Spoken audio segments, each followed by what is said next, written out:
I think it's just going to get weirder and weirder and weirder, and finally it's going to be so weird that people are going to have to talk about how weird it is. Eventually people are going to say, what the hell is going on? It's not enough to say it's nuts. You have to explain why it's so nuts.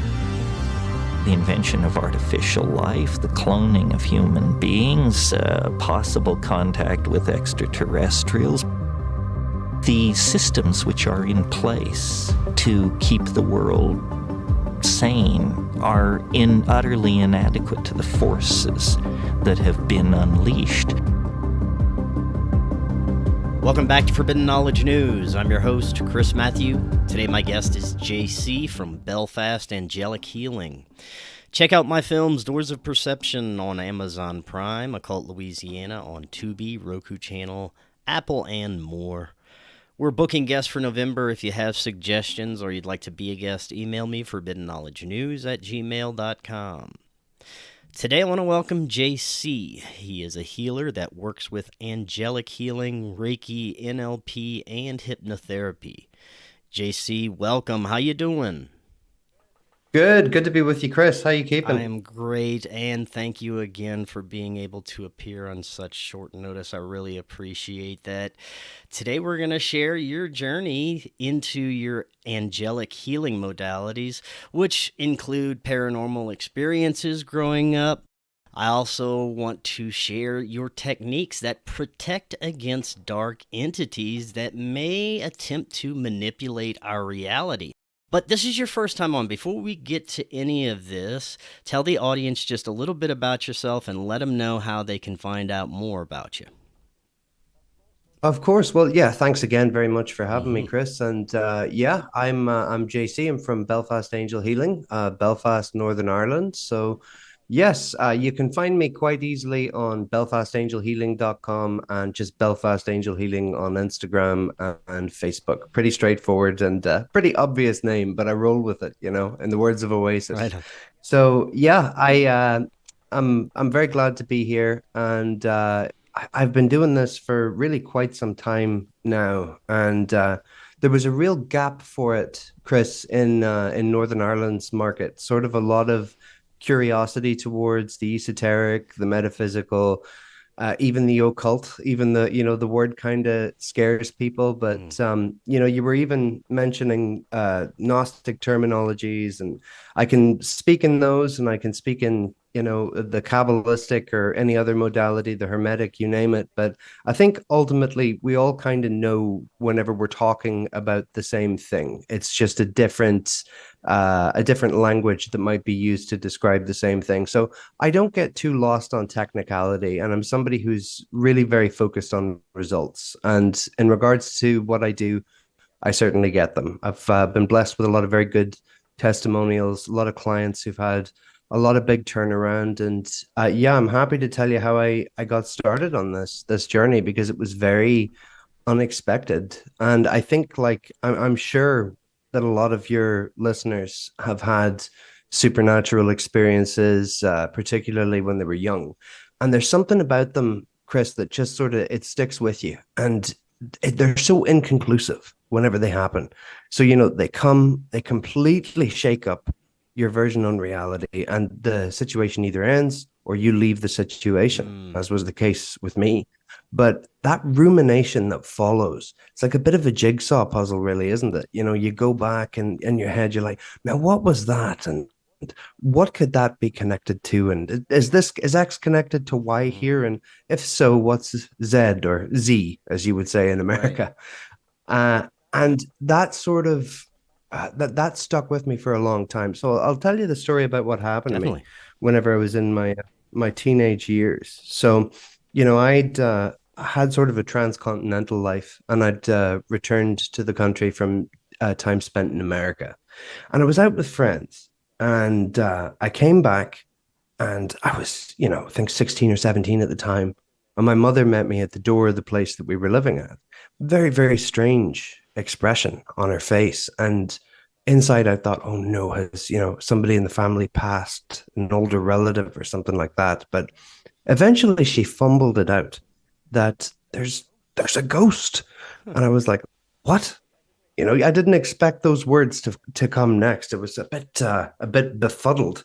But I went in, and it was sort of a three-tier house in a very old area. Now, the last thing you would expect when you're in, you know, a new house is that there's going to be some sort of supernatural stuff. I think we intrinsically link that with an older place. You know, we associate it with, I don't know, like Victorian era build homes and cobwebs and things. It's almost got like an aesthetic to it, like a Tim Burton thing going on there.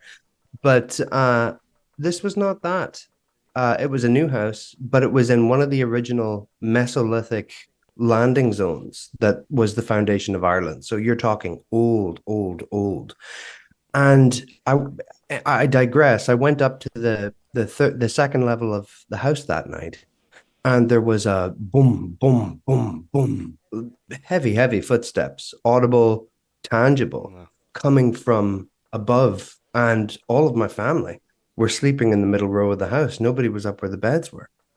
And, you know, we all slept there that night. I remember the next day, it was like a, did that actually happen kind of vibe that followed. But there was, even as I, you know, recollect the story now in conversation with you, I think back to it, and sort of at the periphery of memory, there was the sense that some darkening had already begun to happen from the edges. And I'm not sure if it was the following night or something of that week, but there was something that happened, Chris, whenever I was there in that week that had happened, that I remember it was coming towards nightfall. And I said aloud, I was like, okay, nothing's happened yet. It's like, okay, Casper, do your worst. And there was a thump the second I said that. That came from right above me, and I mean like a real thing that shook dust from the ceiling, and a lot of weird things started to happen, but they became more and more serious, and my energy started to drop. Everybody in my family's energy started to drop. People started to get sick. Handles would come off of doors whenever we would go to open them. And there was a spot in the house that my mother was working from home. And there were these rafters that she had for her business at the time. And she described something as, you know, she's not the type of person to have flights of fancy in regards to the supernatural. So whenever she was talking about it, I knew something was going on. She described something as having, quote, like Minnie Mouse ears popping out from behind these rafters and then darting back in. And later after that, she woke up in sleep paralysis, and she heard the voices of two children, one in each ear, speaking a language she didn't understand. She said, I don't know if it was Latin or whatever it was, but it was extremely dark. After that, the bathrooms started to smell completely like rotten eggs, which I, you know, later deduced, okay, sulfur, we're talking something lower astral, dark energy at least. But that was definitely what I would call a baptism of fire in regards to my experiences with the supernatural, and them being something real, something tangible, and something that interacts with human life in a negative way. So I think the pathway to but also in a positive way, but I think the pathway to me becoming what I am now was ultimately laid from that foundation, because things did follow. And it was only until years later that I figured out how to get rid of them. And that I kind of took that as a calling. After a while, I recognized I could help people with it. And if you have sort of a refiner's sensibility like I do, the way that I wanted to know more and more about what could have been in that house was what is now applied to my healing work, which is how do I get better and better at healing somebody? And if anybody comes along and they're carrying something dark, it used to be a bit like, okay, you know, we're gonna put on the sword and shield here. That sort of mental let's go fortification would kick in. But now, honestly, it's quick. I can do it very fast, because I recognize that a lot of these things, Chris, they're all front, they're all bluster. And the more fear that you give them is you're really just supplying them. That's not always the case. I have to clarify that, but a lot of the time it's really just trickery. But that set the foundation stone for me, and really gave me a foundation as a mystic as well, just wanting to understand. How long did those experiences continue in that house? They continued up until we left. The last day that we spent there, the whole lower level of the house smelled like it was soaked in cheap beer. Huh. And there was, I remember I was raised Catholic, and we went to a priest, and the first one laughed at me whenever I said what was going on. And the second one was from Nigeria, and he took it very seriously. And if I'm remembering correctly, he effectively said, yes, it's gone, but you're doing the right thing to leave. So, inconclusive and irksome. You think back and like, good God, what was that? What was going on? And now I've got a very clear idea of what's happening. But I think what properly locked me into this path was the fact that it happened again a couple of years later to me in a different country. Wow. And that made me be like, okay, right, there's no hiding from this now, because if it happens once and it can happen again, what's going to stop a third time? So that was the point.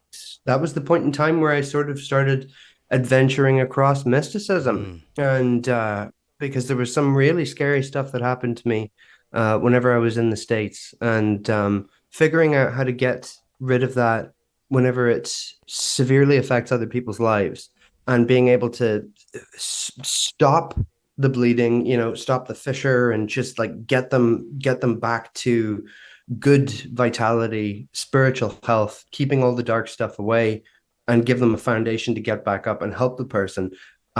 That's fundamentally what I'm about as a practitioner. So there's very little fluff. You and I could probably sit and discuss esoterica and the far reaches of Gnosticism and Kabbalah and Hermeticism and what have you. But ultimately, I'm a results guy. And whenever people come to me, if they want a result, I want to be able to, have it right there for them inside of the time it takes them to come and see me. How did your journey of awareness come to your current understanding? How did you start working with angels? Well, it's happened, like the old saying goes, it sometimes gets worse before it gets better. And I tried the sort of the logical route. I mean, whenever I had difficulties with energy, whenever I had fatigue going on, whenever I had all these different things, and nothing else that I had seemed to work. And it was only in a period where I recognized that my luck throughout life, particularly from that point of being in that house, had just been pretty darn awful. Could you tell us a little bit about the experiences you had? You said in the United States that were very intense. Yeah, that was. Oh my God, yeah.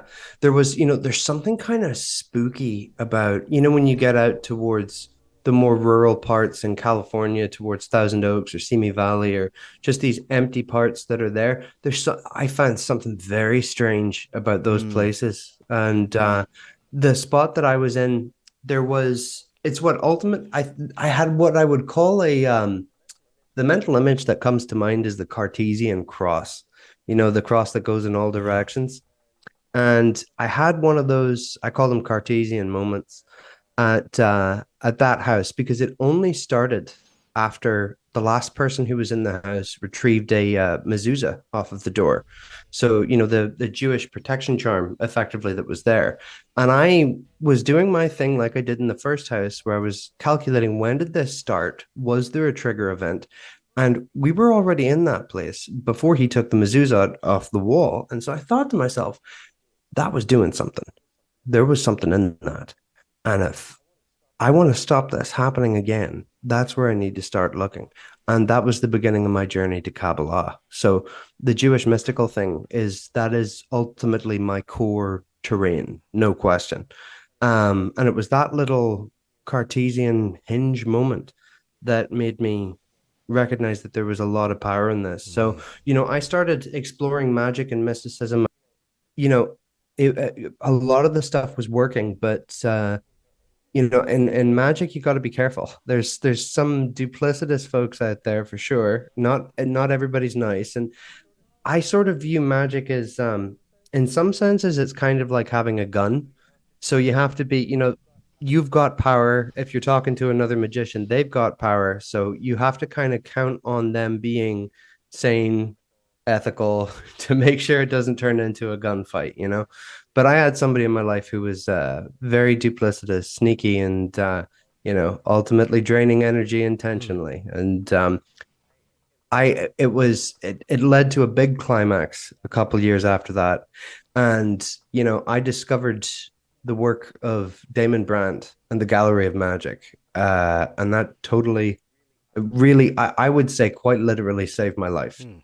from a real tour de force of magical combat where I was really up against somebody who had a lot more experience than me. But for some reason, luck was kind of on my side at that period of time. And I had this whole huge, I don't, have you ever seen the A Dark Song, Chris, Yes, the yes, I Irish have. movie That's a about, good movie. yes. So so that's a movie I Mm. loved. And I I effectively lived out that film Really? during that period of time. Yeah, I mean, it was honestly, it sounds, this is one of the funny things about, peak experiences inside of the mystical is that sometimes they can sound so much bigger than life. They're borderline cartoonish, and you're like, oh my God, I'm going to sound like such a liar saying this to people. But the truth is that, pretty much beat for beat, even though I wasn't doing the ritual in that film, the Abermelon, uh, it did happen for me. And I recognized that I had a degree of serious potential inside of what I'm doing. My life completely turned around as a result of Damon Brand. So while some people inside of the magical field might find Gallery of Magic excessively simplistic, that's I value and treasure them. And I would say to any of your listeners on the note of, okay, right, my luck is terrible. I don't know what's going on here. Might have a degree of Malokia, evil eye, what's Mm. happening? And they want something to reach for. Well, I'll give you two things right now that you can. One of which is a copy of Damon Brand's Magical Protection, easy to get on Amazon. I think it's like $5.99, and an egg cleanse. So I learned this from Draha Mekaharik, who's a Serbian mystic. He's apparently still around. He's 108 years old Wow. from when I last checked. And he recommended an egg cleanse. So what you do is you get a regular egg, you wash it under water, you pat it dry with some kitchen roll, and you set the intention, that or you say a prayer and ask that it just lifts heavy or negative energies off of you. Cover the whole body, but in particular, you really want to go for the back of the neck, the solar plexus, and the base of the spine. Those are the three places that Malokia energy tends to aggregate the most, but it's also the main entry points for astral parasites. Mm. So you're covering a wide spread of the malefic by those two things. So if there's anybody in your audience really struggling and they needed something straight away, I totally recommend that. You can come see me too, of course, but having that on hand, both of those things, good for everybody. Wow. Maybe we could explore first the nature of these lower astral entities and, like you said, Sure. parasitic beings. And we then move into the angelic side. But tell us a little bit about your understanding of these beings. Is there a hierarchy, a ecosystem of intelligences? Yeah, 100. Yeah, I would say that you took the word right Mm. right out of my mind there, which is Mhm. ecosystem. So the typical sort of Christian morally dualist perspective is that it's all angels and it's all demons. But I did not find that to be a sufficiently satisfactory answer for what I was experiencing. I felt that there was variation going on there, and I think it's sometimes even a healthier way to view things is that we only live inside a certain spectrum of visible light. There's got to be other stuff out there, things that we don't understand, and this is a part of that. So in regards to the lower astral, um I do have my own opinions on classification about what separates something from, say, we'll use the term pantheon. the Gnostic pantheon or the magical pantheon or the Kabbalistic or the Hermetic or the whatever. But it doesn't really matter that much. I think that, there's just similar remedies that can be used for a wide range of malefic stuff. Now, my personal postulation on this front, Chris, is that um, astral parasites they ultimately start, they can be easily dismissible, and they can go all the way up to a human or even higher than human level of intelligence. So you're talking about really a wide range of things there, but the main thing to focus on and repelling them is ultimately auric healthcare. So you want to keep the chakras strong, you want to keep the aura strong, and you want to make sure that your environment is tidy. And I know that's one I hate to recommend to people because it's a pain, but one of the that's maybe a third thing I could add to your list is like, oh, dusting, by the way. What? Eggplants and dusting, but a good clean, that's like the old adage of cleanliness is next to Yeah. godliness. It's usable as a almost as a weapon or a shield in that Wow. sense. But there's a large variety that's down there that's malefic, and I do think it gets more serious the further down you go. And we could talk about Monroe, and we could talk about loosh farming, and we could talk about all of this stuff, but really I think that the most important thing is getting people out of that territory where they're affected by that Mhm. stuff. Like getting people into a state of sovereignty, into free will, into, being in control of themselves and having a strong and healthy vessel. And for me, that's where angels are absolutely your bedfellows. Because if you develop that rapport and you call out to them, they'll come and they will help. And it's really, you can, one of the thing about angels that really, bemused me at the beginning was, if we're talking about Buddhism, for instance, and we're talking about the devas, and we're talking, say, the holy spirits in Hinduism or any other religion, and they have an angelic quality. They're pretty much described like angels. But whenever you say, "Oh, I work with angels," there's like like an eye roll that you get from people because they're immediately picturing the sort of somewhere between the Hallmark Christmas card and the corny, tacky, like playing card, tarot card type of thing. And that's not what they are.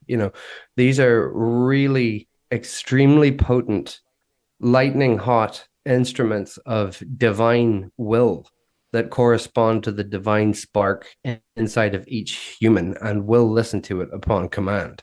So Mhm. whenever you let yourself understand that your base level concept of what an angel actually is extremely hollow, outdated, and incomplete. Um, and when you spend time in the company of the real thing, um, it's a totally different game. You do. And the changes that I've been able to make in my own life and the lives of others, and it's all on my testimonials, it's all there. And it's huge. It's huge. They're extremely real Mhm. is the best way that I could put it. Hyper reality, more real than real. Maybe you could tell us about some of your first experiences with angels, how you Yeah. started working with them. Yeah. Well, I mean, I was performing something whenever I was in Los Angeles, and it was about 5 o'clock in the morning. I got up really early for work around then, and there was a sort of a cleaning truck that was going by the outside window. And those things, they move really slowly. They're irksome, and they just Yeah. have that beep beep thing going on. I'm like, oh God, right in the middle of this ritual. But the sound of it started to fill the room, and it got louder and louder and louder. And I had no idea what was happening until there was the sound of bees, like bumblebees. And I Mm. know what a bumblebee sounds like compared to a wasp. Grew up in the country, like I know what they sound like. And it was right by my right ear, and I heard my name from the direction of the Archangel Michael. And things were getting really, really, really good in my life around that time. I was breaking free from a lot of stuff. There was magical sabotage inbound, but I was young and I was not as loaded with the knowledge or the cunning that I have now in regards to being able to handle myself. So I look back on that sort of semi with a period of fondness, but actually it was about a year after that that I was in that situation that was, severely dire, called on angelic help. And some of the stories, if I told you, oh my God, I don't think anybody would come and see me. They would think I'm just nuts. But I'll put it to you this way. I've had some seriously potent stuff happen. And part of me does feel not to be a bit of a letdown, but a part of me does feel that oversharing in this regard cheapens the experience for the experiencer Mm. just a little bit. So I don't want to say too much, but I will say that I have seen my fair share, and I know what they can do. I know how they can metamorphosize somebody's life situation and how they can take something that is impossibly bleak, that seems, right at its very end, and make it have a whole new chapter that was better than anything you ever had before. So being able to take that feeling, that those sets of experiences, bottle them and give them to other people in a way that is reproducible and tangible is what I do. And I've dedicated myself to it effectively, consciously or unconsciously. I've dedicated it. I've dedicated myself to it ever since then. Right. Now, you work with different kinds of angels for different types Yeah, of needs for people. I do. I do. Yeah, I think, things are sort of situationally dependent on the person. So, there's looking at it from, say, the planetary prerogative. I would take somebody's chart. I would look at what they correspond strongest to, and I would see the sort of the maladies that they're dealing with, see what planetary influences those correspond to. Because in my ranking system, the way that I work is that one up from the chakral system is the planetary, and up from the planetary is the sephirotic. So, you the sephirot, and that's where the angels ultimately kind of are. Mm. So yeah, in particular, I would find the planetary energies sort of first, but the rhythm is dependent on the person, to be honest with you. There's a degree of the improvisational about it. I have all the layers in my systems preset, and I sort of use them at will in accordance with what comes through on intuition. But the main sets of angels that I would use would be the archangels, obviously, because in Kabbalism, the archangels correspond to the 10 or 11, depending on your definition, different sephirot and what the person ultimately needs. I work on the sephirot themselves, but two of the greatest sources of angels are the 72 angels of the Shemha Mepharach, who are a mix of internal results and external results, but also the angels of the 42 letter name. I would be spectacularly close with. They're almost a neglected variation and grouping of angels in magic, which is so silly to me Mm. because the real big change happens whenever it's internal. If you want to manifest something, and say you want to manifest a Lamborghini, you want to win a Lamborghini, but your living situation isn't optimal, then you don't have the thing needed to sustain the thing that you want. So, you got to build the internal infrastructure first before you ask for the big outer stuff to be brought towards you second. So, whenever I'm dealing with internal things, the angels of the 42 letter name are superb. And from them, the angels of the Shemha Mepharach are a fantastic go between. But there's a large variety. There's some really obscure ones that I work with as well, and I keep a pretty tight, just a pretty tight sense of connection with all of Mm. them. Would you say that there is any that you shouldn't work with or might be dangerous to work with?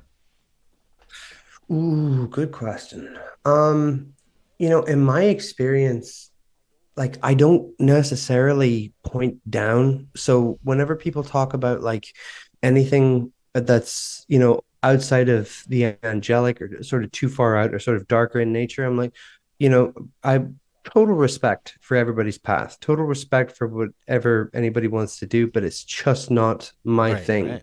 But what I will say is that, there are some angels who are definitely more on the severe scale than others. Um, but sometimes that's what you Mm. need. Sometimes it's sometimes you need that cuddly, warm energy, that comfort, and that's fine. But sometimes if you're in a situation that's dire, you need something that can meet that dire energy head on. And the number one thing I would say to people, whenever they branch out into angelology is like ultimately trust your gut because but in a condensed answer, I would say honestly, no, I haven't found that any angels have been too overwhelming for Mm. me at all. What are you Yeah, helping people most with? We talked about the spiritual parasitic attachments. What else do people come to you yeah. with? Well, a lot of the time, I find that it's energetic, like layover, leftover energy that they don't even know is Mm. there. That's amassing into new physical or emotional symptoms. But in regards to human symptoms, what people mostly come to me for is, they've lost a bit of the spark, they want to get it back. But serious stuff, anxiety, depression, death, grieving. One of my main clients at the moment is in the Republic of Ireland, and I worked on her because her friend came to me. She was in a coma, and she came out of Oh, the coma wow. when 5 hours after I worked on her, and she was in it for quite some time. So Wow. that was a big one for sure. I had a honestly, like I'm just running through my mental Rolodex, even though I haven't seen one of those since I was a child, of the different experiences. But the one that comes to mind after sharing my own story with you is there was a girl in Arizona, and her mother reached out to me, and she was ultimately under what was parasitic attack. And a couple other things were going on there too. And it was quite similar to my story in in my own adolescence. And so I was able to I took it extremely seriously whenever she messaged me, and she started getting results like very quickly. But I worked on her for an extended period of time, and I think it's fair to say, without going into too much detail, pretty much every aspect of her life was impacted by what was going on. And it didn't look like she was going to be around much Mm. longer.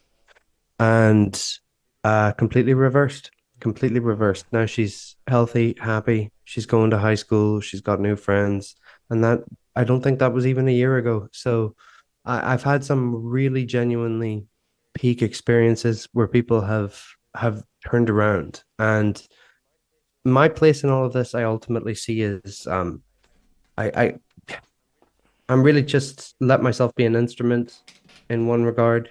And I keep it non-glamorous. I keep it pragmatic. I'm kind of like a plumber sometimes, just an astral plumber. There's a good idea for a Mario video Yeah. game, The Astral Plumber. Should actually there's a book title for Yeah. you. Do you think that we're attracting the negative entities because of the emotional state, or is it that at times the beings are putting us in that state because of their proximity and their interaction with us somehow, or is it all of the above? I think it's both and Mm. more, honestly. I think, sometimes as well, sometimes shit just Mm. happens. And sometimes a wrong place, wrong time is as true in the spiritual Gotcha. sense as it is in, and getting caught up on ideas of fate or timing or whatever. That's not the healthy approach. Something bad is happening. Let's, boots on the ground. Let's get shit sorted. Let's not dwell on the ifs or the whys. I can tell you that later, but let's just get rid of it first, and then we can sort of analyze after. But Yeah, no, I think that there's a couple of different things that are going on. One of the interesting things, and I brought this up to our mutual friend Miguel as well, was just consistent patterns with people who had mold in their Oh, homes. A lot wow. of yes, yeah, almost mold almost seems to function like a portal. I'm Wow. 99% certain. Yeah, I really am because the symptoms whenever people would come to see me, whenever they had mold in their houses, were so concurrent, they were so aligned, and even the apparition kinds that they were seeing, it's ridiculous. Hmm. So I would say that, in a weird way, and I go into this in the book that I'm writing at the moment, there's a synchrony, there's sort of a living allegory between what's happening to the spiritual layers of the person as concordant with what's happening in the physical layers. So gut health is a huge thing for spiritual health. Like it's Yeah. massive. Um yeah, so like I mean I go into a lot of that in my written work, but a lot of things are tethered, and making sure that you keep yourself in good nick, as we would describe it here, is Hmm. important. Have you had any personal experiences or assisted others with things like curses, hexes, negative Yes. energies? Yep. Yep. Yeah. I mean, I've had the I've had everything in the kitchen sink thrown at me in the past. This is a funny story I'll tell you, which is and it's so unlikely because whenever I set up in Belfast initially, I set up in a particularly tough area of the Mm. town, and the last thing that I expected was any kind of psychic or magical attack. But the first person who showed up before I opened was a rival, and what followed was a psychic attack. And oh, so funny. So whenever people come to me about these things, they're like, I think I'm being cursed, or I think I'm being this or that. First of all, your fear about that is making everything Mm. worse. And even if you weren't cursed, you're like you're effectively cursing yourself by the analysis, or by imagining the outcome. You're generating the anxiety that a curse seeks to Mm. generate. So the first thing I would say is, even if you can't chill out, because I know how these things work. And more importantly, I know how they feel on a subjective level. I've been there. So taking a step back from that, looking at it objectively, and beginning to assess your options on how to handle any kind of either psychic attack, curse, you name it. But I can end them, and I can end them really quick. Give us an example of how this may manifest in someone's life if they're being cursed. Well, I think it's usually to do with patterns. Like just this feeling of just dragging yourself around, like, oh, I can't seem to get this, and well, at least I've got this thing coming, and then that falls apart. And so it can be mundane like that, but it can also be, just the feeling of the uncanny, which is a word H.P. Lovecraft loved a lot in his books, or the askewn, that underlying feeling of something being just off and not knowing quite what that is, and then recognizing one's own pattern of luck and or health beginning to decline, and sometimes it's like a sensation of anxiety with a spike in it is what I would define it as. Now, yeah, Mm-hmm. there's lots of symptoms that people would agree on in regards to what a curse feels like, what it looks like, and it would go across the different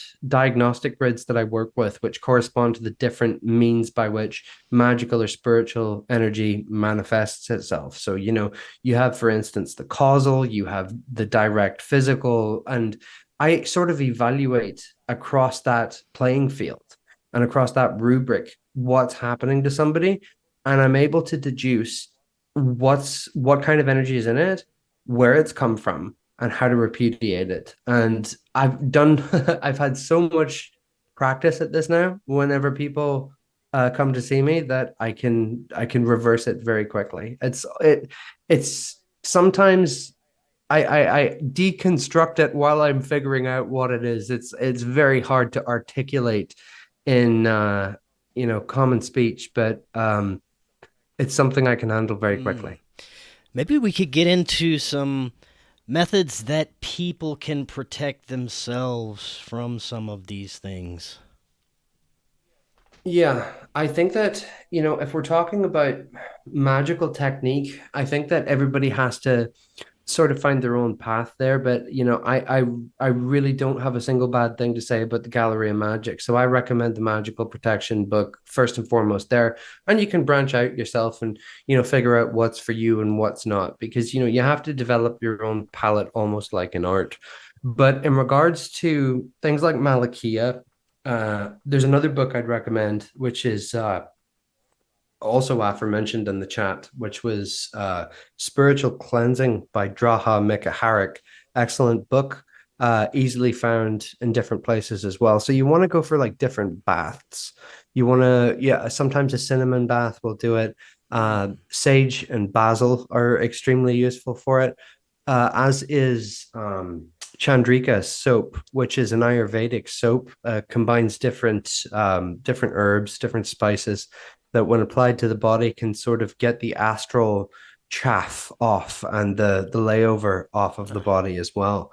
But one of the best things I would say, whether you're of practicing faith or not, the energy that exists inside of the Psalms is extremely, extremely powerful, because even if you look at it with a degree of more, let's call it metaphysical secularism, if Right. you want to use that term, look at the amount of people who prayed those things with complete Yes. belief. The energy that's gone into that selection of text is there, and it's been there for that purpose, and millions or billions of people throughout history have used it for that. So, from a certain point of view, you've got a logical reason to use a psalm. I would say if you feel that's happening to you, you're sure it's happening, or you're pretty much there. Psalm 91 three times a day. Also, Psalm 23 is good as an additional, but 91 is the sword and the shield. That's the tank, and work with that. All right, right on. Let's get a little Yeah. deeper into some of your healing modalities. You also work with Reiki, chakra balancing, NLP, hypnotherapy. How did you get into all Yep. this? Well, I mean, I studied hypnosis whenever I was in Los Angeles, and it was a study, like an interest that had been there, and all these things kind of they came together. And, the energy work I first had, when I had your basic Reiki when I was in California, and I was like, okay, this Hmm. works. And not only that, I'm sensitive to this. And I'm not really the personality, we were talking about like punk rock before Yeah. we got started, and I'm like, I'm really I don't take kindly to BS. I like, just straightforward, three chords, if you will, the three chord ethos. Patti Smith, horses. And yeah, I grew different things while I was there. And ultimately, the more I worked with people, I've always had this. I just want to get better and better at what I'm doing. Like, how can I help a person faster and faster and faster? And I had a development a couple months ago, and it was from a popular. Never hate on the popular. I feel is good life advice for everyone. The Beatles were great, Hmm. and there's a book called The Body Code and the Emotion Code, and a lot of people use it. And I thought, okay, why not? We'll give that a shot.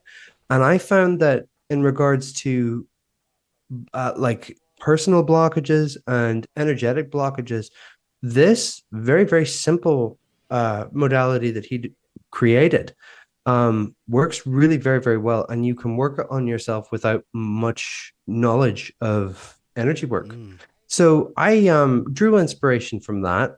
And where in the normal session that people have with somebody in some body code or anything adjacent to it that deals with muscle testing, I'd say people are losing about 10 to 20, maybe 30 at most blockages in a session, but I can do it in the hundreds and I can calculate that. So I figure out what blockages need to be sort of completely removed in people first, and then I apply the healing thereafter.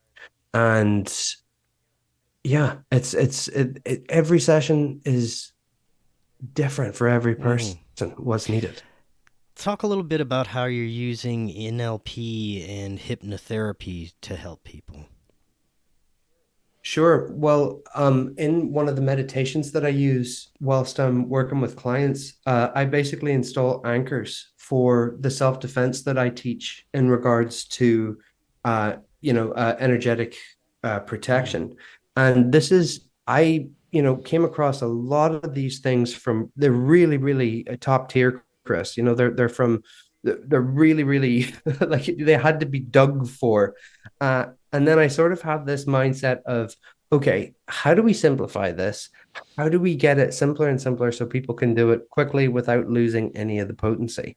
And I recognize that turning it basically into almost like almost like it was written like koans with NLP anchors, simple lines, minimal, just what people have to visualize. And then they're installed on the person's left hand, on their ring finger, their middle finger, their index finger, so they can be called upon at any time. And that covers grounding, it covers centering, and it covers shielding. And shielding in particular deals with the aura and the ability to deflect negative energies. I'd love to get your thoughts into where we're at with the state of the collective, the state of society. Here in the United States, of course, we're going to have much different experience than you have in Ireland. And I love to compare and hear a little bit about your understanding of the way things have been unfolding and what may be behind it. Here in the United States, it's pretty chaotic with the mental state of many Yeah. people. There's a lot of fear, a lot of depression, a lot of anxiety. So many people are on pharmaceuticals, and we're having a lot of concerning Mm-hmm. events unfolding. It's just a very chaotic time. A lot of people are looking for answers through these spiritual concepts like Gnostic understandings because they figure that the only way the world can be like this is if we are in a prison planet and we're ruled by archons. But I'd love to get your insights into where we're at, the state of the collective, and how things are in Ireland. Well, I would say that, we are definitely in a time of oversaturation, overstimulation, and through those two things, warring egregores. The group energies of different arguments and different persuasions coming into almost a manic fervor by the rapidity and the size of the energy that's channeled into social media. Mm, So the first thing that I would say to people who are dealing with overwhelm or overload in that regard is to take a step yeah. back. Just take a step back. And sometimes it's as big and as small as setting your phone outside your bedroom at night. Can you start Hmm. there? If not, can you put it away from the bed? Let's start from there and let's work back. And where I see that in regards to the metaphysical is you're ultimately reclaiming sovereignty because you have these little places that you forget about that everybody does that you're giving it away to everybody. So you get involved, somebody says something you like, or somebody says something you don't like, but there's a ferocity and a severity behind it. You're starting to play into what Robert Anton Wilson would have called that reality channel. You're getting sucked in, you're contributing to it. So, like, dial yourself back, look at where you are, get outside, go for a walk, bring yourself back to the self. And as someone who's also it's not just getting rid of dark things. I've experienced times of real bliss, like real emotional, spiritual, transcendent bliss. And the main emotion that was behind all of that was contentment. Mm, Actually getting myself to the point where I could have a sense of communion with what I'm doing. This is particularly true with food. Sitting down, looking at what's just like, that's nice. And it sounds like such twee, simple advice, but I think it's a part of what made, if you've read The Fellowship of the Ring or The Hobbit, it's a part of what made those books so some of the what made the Shire at least feel like such an evolving place is that closeness to what you're doing, that closeness to what you're eating, what you're making, something, involving the hands, making something with them, coming back into the senses of the physical body. All of that has metaphysical ramifications that are so positive you wouldn't believe it. So I think just coming back to the self and a degree of grounding, particularly barefoot walking outside, is quite popular. A foot bath is really good. A foot bath with, personally, I use diatomaceous earth, but people can use whatever they want, even salt, magnesium flakes, to just discharge, get the negative energy out, get the ions out, and just come back to yourself. And if you need to do that in a hurry, yeah, you don't want it to be painful, come to me and we'll get it done. Do you think in the most extreme of situations that people are having through these spiritual afflictions could lead to possession of some kind? Potentially. I think that real possession takes a long time unless it's a particularly potent and particularly set entity that's on the other side. But I definitely have seen a lot of people under the influence of what I just collectively refer to as the dark stuff. Because you don't want to trigger a religious connotation or reaction from people whenever you're discussing it, but you know what I mean? Like sometimes you see it in people and it's like, oh, okay, right. This is not a normal reaction to something that was being said. And if you have that sort of psychic sense, that intuition about what's actually motivating the person, and it isn't solely psychiatric or psychological, which in some cases totally it is. But if it's you get the feeling that it's that bit more than that, yeah, take a step back. But I think that there's definitely a lot of malefic stuff going on, and a lot of people, the chronically online thing, the the worries about AI, that's almost like it's almost like a solipsism that Yeah. people I've noticed are developing with AI, talking to themselves ultimately and getting feedback about themselves from themselves transversed through a computer. It's very odd, and it's got the energy of a kind of narcissism Yes. in a weird way. I don't, you I know what I mean, do. right? It's 100%. odd, but getting people getting one of my favorite things to work on that's more peripheral is getting people away from technology addiction and getting them just like Yep. because whenever you're able to, that's ultimately coming from a lack of beauty in somebody's life. That's what I think. There's I think it was Dostoevsky or Tolstoy, one of the two, depressed Russian guy. uh, it's always down to those two, Yeah. those mischief makers. But no, beauty will save the world. And I think that's with the bulk of the Kabbalistic philosophy that I work through, you know, save one life, save the world entire.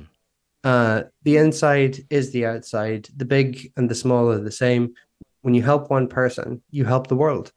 And, you know, bringing beauty back into somebody's world is one of the best things you can possibly do. Because whenever people are able to see the beautiful, they don't overreach or go in desperation or go down these sort of rabbit holes for stimulation. There's the need for explicit morality isn't as omnipresent, because when you're around beauty, you want to act in the right Yeah. way. Yeah. You want to, you know what I mean? Like you want to sort of be upright, and you want to do the right thing. And I've noticed that with a lot of people that I've helped, that there's the aesthetic sensibility becomes more refined. And yeah, I take a lot of pride in it. Excellent. Last few minutes we have, is there anything that we didn't cover that you feel important for the audience to hear about? Any final thoughts? No, just that, I always really, really happy to see people from all over the world, and really happy to see people from the States. So if you want to get in touch with me, just belfastangelhealing.com, feel free to shoot me an email, and you can find me on Instagram and Facebook, both at Belfast Angel And I Healing. am assuming you do work with people remotely via Zoom and things like Yep. that, right? Yes. Yeah, it's typically 2 Zoom sessions. I start talking to the person, get to know them a bit. We talk after they fill out a form. I encourage people to fill out as much detail as they want. I read absolutely everything, and I begin to deduce what you need after I read the form. We chat on Zoom, and then you listen to a meditation that I've created that's very, very layered. There's a lot going on in it. I'm not going to reveal the whole thing. You got to have a dash of the arcane there. And then another Zoom afterwards. And I tell you a bit of what I did. You let me know how you felt. And people, they always experience something, whether it's heat or colors, light or sound, messages. Everybody, pretty much everybody now gets something. So it's really something at Let this me point. ask you, do you only work with people who have a belief in these modalities? Does that... No, no, not at all. Not be as cynical as you All like. right. I really don't like. I really, really don't Mhm. mind. Now, is it And just as effective for those people? oh yeah, it has been much to their chagrin. Mm. But I think the only people who I would say it's not fully effective for is if you're coming to somebody like me or like this, and you've got your mindset that it's not going to work or it's BS. There's no force on heaven or earth that's going to open you up in that regard. If you come in with that preoccupation or that fixation. But if you come with an open mind and you come with an idea of what you want or just an earnest hope about getting there, by God, I'll do everything I can to get you to that point. Excellent. JC, thank you so much. Thank you again for coming on such Totally, short Chris. notice. Before I let you go, remind the audience quickly how they can find out all about you. Totally. Just belfastangelhealing.com. You can feel free to shoot me an email. It's on the website, and Belfast Angel Healing, all one word, on Instagram and Facebook. Perfect. I'll also have those links accessible for everyone right in the description. JC, I'd love to do this again in the future. Much more we can discuss. And until next time, everyone, have an excellent evening. We'll talk again tomorrow. We'll see y'all then. Hello, friends. I am so excited to tell you about Independent Media Token. Independent Media Token is a brand new way to show your support for independent media without having to donate a dime. Independent Media Token is a cryptocurrency on the Solana blockchain designed to generate funds to promote and foster the growth of independent content creators, allowing them to engage in their art without having to worry about being demonetized. Through a network of media partners, of which you yourself can become a part of, Independent Media Token's goal is to ensure the powers that be can never cut off all of our areas of funding and censor the only free voices left in the world. Join the movement today. You can pick up Independent Media Token using Phantom Wallet or the Solana wallet of your choice, where you can easily swap your Solana for IMT. Grab some IMT today and remember to always know your team. To learn more, visit independentmediatoken.com or use the link right in the description. Hello, friends. If you're looking to start your therapeutic microdosing journey, but don't know where to start, especially when looking for the highest quality ingredients, including nootropics, and what you'd expect from a true microdose capsule, check out our friends at Brainsupreme. They offer the absolute highest quality ingredients so you can start your microdosing journey knowing that you're getting top-notch ingredients. To find out more, visit their website using that link right in the description, and you can get 15% off your entire order. Have you tried what may be the most powerful antioxidant known to man, C60 PurplePower? My C60 story has led me to great health mentally and physically. It's helped me personally lose weight, have more energy, and fight aging in general. You can also get C60 for your pets. Our dogs love it. They may live forever. Go check out C60 for yourself. If you use the link right in the description, you're going to get 10% off your order plus free shipping. They have some incredible new products like gummies, oils, and much more. The nature of this experience seems to always be just beyond the reach of our science, technology, and consciousness collective. There's layers upon layers upon layers. It does add such an element of mystery to this place. Why are we here? We're getting closer to the truth now. There's too many people experiencing profound interactions with conscious entities. I'm focused on the non-human intelligence contact phenomenon in dreams. Dreams involve interactions with real entities. People are waking up paralyzed. They're sensing or seeing something very evil in the room. I have experienced sleep paralysis. Shadow people start to appear. I was taken from my earliest memories by non-human alien entities. More and more people are wanting to talk about these things. A ufologist would say, well, that's obviously an extraterrestrial. And a paranormal researcher would say, well, that's a ghost. Well, what if it's all of those things and none of those things? The entities, the intelligence that was just beyond our understanding. There seems to be something a little extra that can take forms of anything. I can't believe what I've seen, but it continues on a daily basis. We're definitely not alone. UFOs, UAPs, portals opening up. I live with all this supernatural stuff. You kind of grow up with that around here. You see a lot of strange things. I don't like to talk about skinwalkers too much. I had an experience with a skinwalker entity. People, they would say they would transform into bears, into wolves. There's these bad things that occur. Ghosts, UFOs, and all types of things coming from somewhere. Our beliefs, our emotions, and our fears all seem to heavily influence the nature of these experiences. There is so much more that we just don't have time for in this busy, loud, noisy life that we lead. All of this is planned. Everything is synchronicity. There's so much more out there. We really are picking up such a small percentage of the electromagnetic spectrum. The world is an amazing place. It feels like we're gods in training.